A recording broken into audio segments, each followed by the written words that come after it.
የኢትዮጵያ የነዳጅ ማጣሪያ ፋብሪካ ተመረቀ።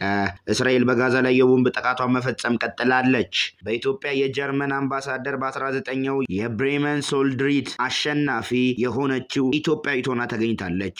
የሞተችው አርቲስት ፍሬህይወት ባህሩ የአይን ብሌኗን መለገሷ ተገለጸ።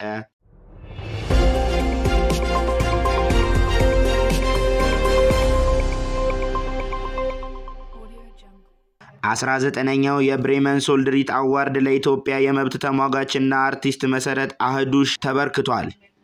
ይህም እውቅና በሰሜን ኢትዮጵያ ጦርነት ወቅት የጾታ ጥቃት የደረሰባቸውን በህይወት የተረፉት ሴቶችን ልጃገረዶችን ለመደገፍ ላደረገችው ጥረት የተበረከተ ነው።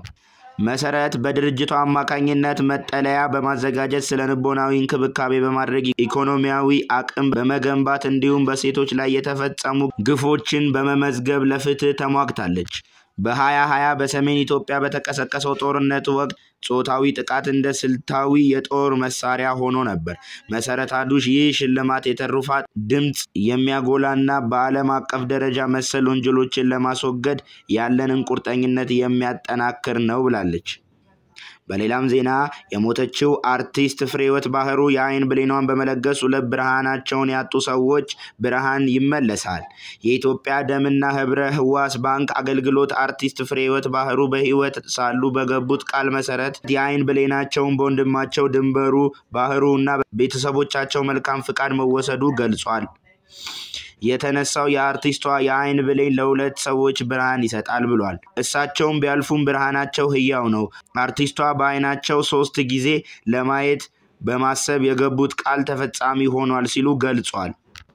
እስራኤል በጋዛ ቦምብ ጥቃት ማድረሷን ቀጥላ በ24 ሰዓት ውስጥ 51 ፍልስጤማውያን ገድላለች። በጋዛ ከተማ የሚገኘውና በመቶዎች ስለሚቆጠሩ ተፈናቃዮች መጠለያ እንዲሆን የተደረገው የአላስ ትምህርት ቤት ላይ 2 ሚሳኤሎች አርፈዋል። የቱርክ ብሮድካስተር ቲያርት እንደዘገበው ፍልስጤማውያን የፍሪላንስ ፎቶግራፍ አንሺ ይህ ግራዛክ ትናንት በመካከለኛው ጋዛ በሚገኘው ደርባላህ በእስራኤል ተገድሏል።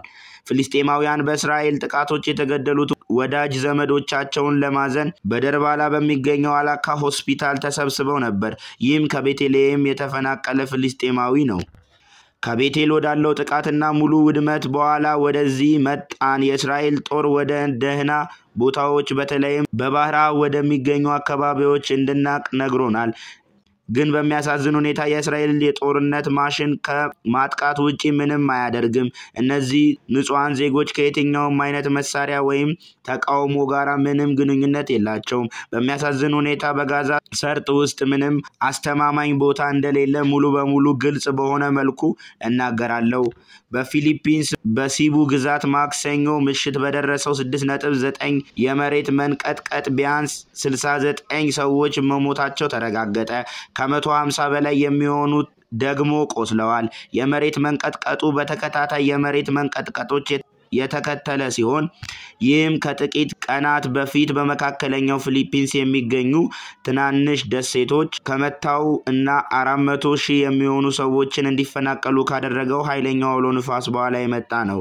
በሌላ ዜና ደግሞ ዛሬ ማታ በሚሊዮን የሚቆጠሩ የመንግስት ሰራተኞች በመላው ዩናይትድ ስቴትስ የደሞዝ ክፍያቸውን የማጣት አደጋ ተጋርጦባቸዋል። የመንግስት ስራ መቋረጥም ቀጥሏል። የፖለቲካ ልዩነት የፌደራል ስራዎችንም ሽባ አድርጓል። በሁለቱም ወገኖች ያሉ ቁልፍ ሰዎች ወደ ኋላ ለማፈግፈግ ፈቃደኛ አይደሉም። አለመግባባቱ በምልክት ፕሬዝዳንት ጄዲ ቫንስ የሚመራው ዋይት ሃውስ ወቀሳውን በዲሞክራቶች ላይ ያደርጋል። ቫንስ ይህ መዘጋት የተለየ እንደሆነ አስጠንቅቀዋል። ነገር ግን ጨምሮ የጅምላ ስራ ማቆምን አስፈራርተዋል። ይህም ከቀድሞ የስራ ማቆሙ ድረቶች የተለየ ነው። ዲሞክራቶች በበኩላቸው ሪፐብሊካኖች የሚዲኬድ ቅነሳዎችን እንዲመልሱና በሚሊዮን የሚቆጠሩ አሜሪካውያን የኢንሹራንስ ክፍያቸውን እንዳይጨመር የጤና እንክብካቤ ድጎማቸውን እንዳይራዘሙ እየጠየቁ ነው።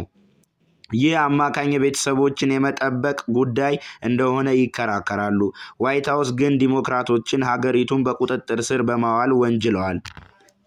የሰው ልጅ ዋጋ የመዘጋቱ ቀጥተኛ ተጽዕኖ በሚሊዮኖች የሚቆጠሩ የፌዴራል ሰራተኞች በቀጥታ እየጎዳ ነው። አስፈላጊ ሰራተኞችን የቲኤስኤ ደህንነት ወኪሎችንና ወደ 2 ሚሊዮን የሚጠጉ ወታደሮችን ጨምሮ ያለ ክፍያ ለመስራት እየተገደዱ ነው። ተጨማሪ 750,000 ሌሎች ደግሞ አሁን ስራ የለሽ ሆነዋል። ለብዙዎች ይህ ከፖለቲካ ውዝግብ በላይ ነው፣ የፋይናንስ ቀውስ ነው።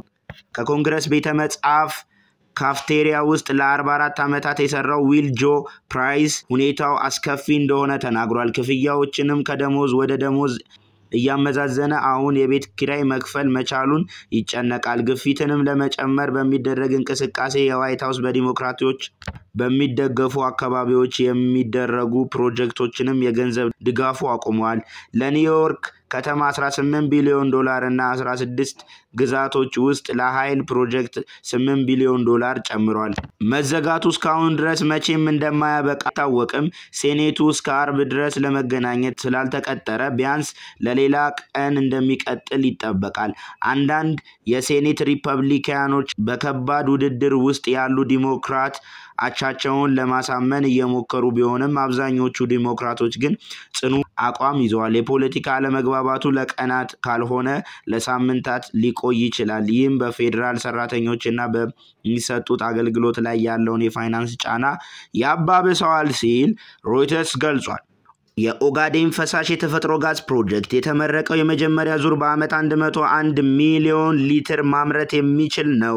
የተጀመረው ሁለተኛው ዙር በአመት በ1.33 ቢሊዮን ሊትር የማምረት አቅም የሚኖረው ሲሆን 1000 ሜጋባይት ያህል የሚያመንጨትም አቅም አለው። ይህ ማለት ኢትዮጵያ የነዳጅ ኃይል ይኖራታል ማለት ነው። ነዳጅ ከውጭም ላገዛም እንደምችል ቢቢሲ ይህንን ገልጿል። ስላዳመጣችሁን እናመሰግናለን። ይህንን የዩቲዩብ ቻናላችንን ሰብስክራይብ በማድረግ እንዲሁም ላይክ በማድረግ የደውል ምልክቱን ተጫኑ። ቪዲዮ በምንለቅበት ሰዓት እንዲደርሳችሁ ሁሌም እንደምንለው እናመሰግናለን። እስከ ነገ መልካም ነገር